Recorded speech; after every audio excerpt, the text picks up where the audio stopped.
Hello everyone, this is Bullfrog's Banjo, and today I'm going to be doing an update video on my Gonzo Animatronic from the Muppets Traffic Safety Show.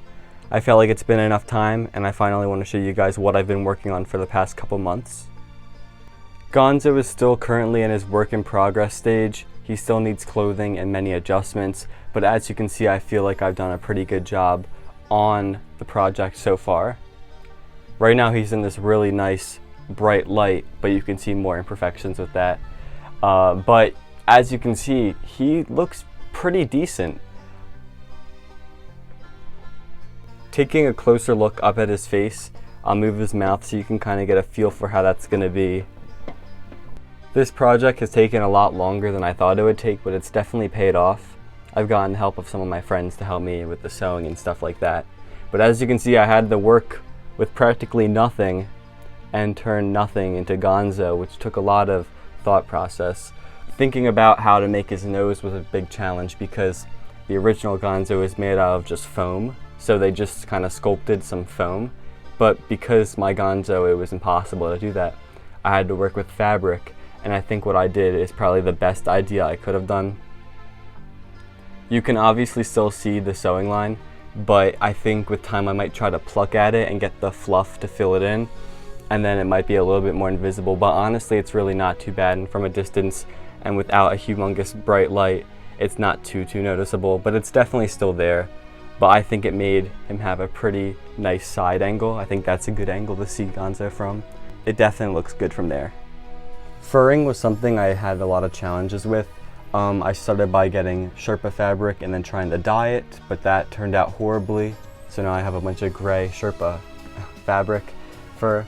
And then I ended up buying, what I finally used, was a blanket, a navy blue blanket, and cutting it up, which makes it more fluffy than the original character, but it definitely gives the look it needs to have, and I think this is probably the best I could have done for now at least.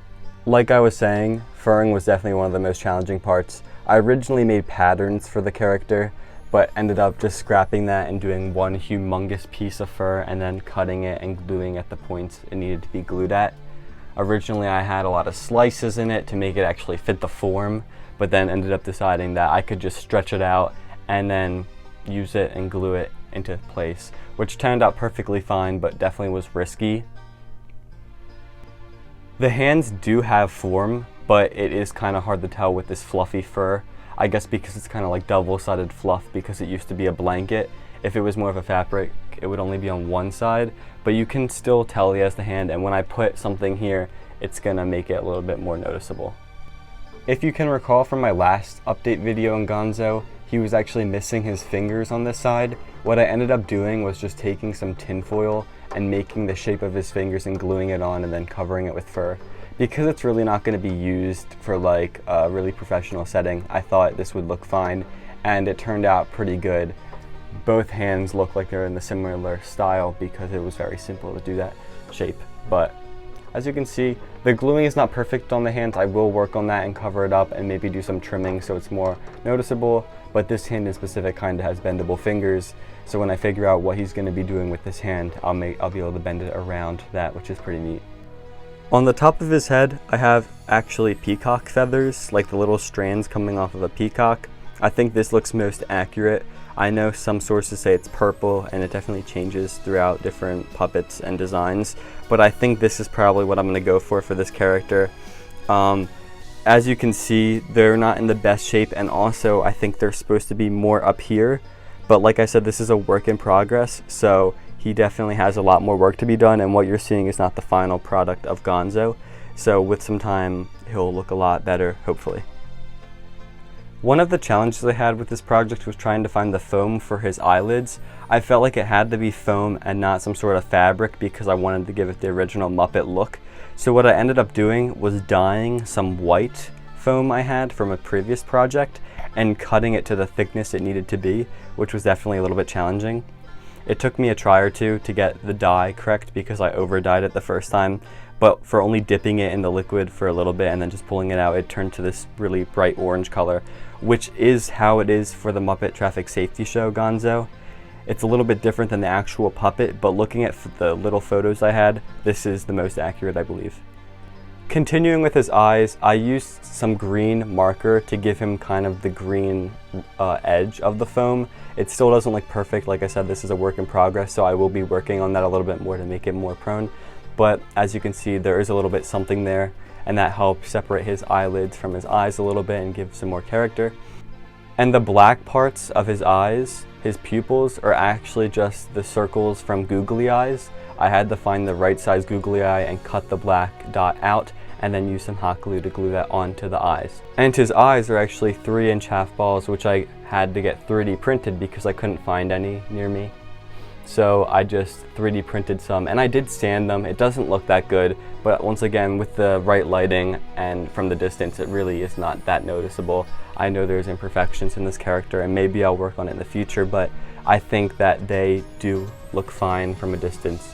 And this guy is not, you know, a crazy character. He's a prop character. He has 2 movements, so I didn't want to spend too much time on him, but I did sand it a couple times and paint it a couple times, but you can still see some of the lines and some of the paint. But once again, I think it looks fine from a distance. Just to get some of his original angle, this is kind of the side you'd see Gonzo by. And he would turn his head towards us, but because I have him adjusted differently, it actually turns more of the other way now. But as you can see, this is the side you'd usually see him on during the ride. I'm still unsure about how I'm gonna do this, but I think what I wanna do is have a clapper board here and add another cylinder so he's able to actually clap the board and keep him in his director outfit. This was a concept I had in my last video, but I think this is something I wanna do. And if I do this, I'm gonna have the clapper board mounted to the wood and then have the valves hidden behind it so everything can stay on this piece and also hidden. So that's what these Mac valves are for. So I have 4. I have not tested them, so I hope they work, but they seem kind of fine. They were definitely used, but they seem like they definitely could work.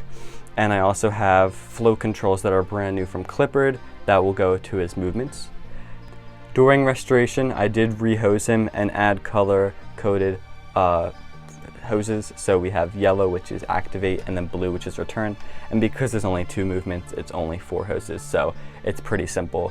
But that's what I did for inside of Gonzo. So what's left for this Gonzo animatronic? I have to get his clothes made, which I'm probably going to try buying some clothes and modifying it. And then from there I have to air him up and get more stuff for him, like his controller, because I want to have him on an independent controller. And then I'll work on a custom show tape possibly, and then he'll probably be done. Again, I've said it throughout this entire video, but he is still in a work in progress. So as you can see, you know, he's not perfect and there's definitely some issues with him, but I will try to get that sorted out and try my best. It's very hard making a Muppets character because it has to look exactly perfect or else it won't be a Muppet. So, you know, I've been trying my best with what I have and the time and the supplies and the money to make do. But I think I did a decent job and I'd like to see what you guys think. So please leave a like, comment, and subscribe to my YouTube channel. Every subscriber, every like, you know, I appreciate it all. And I'll see you guys in another one of my videos. Bye.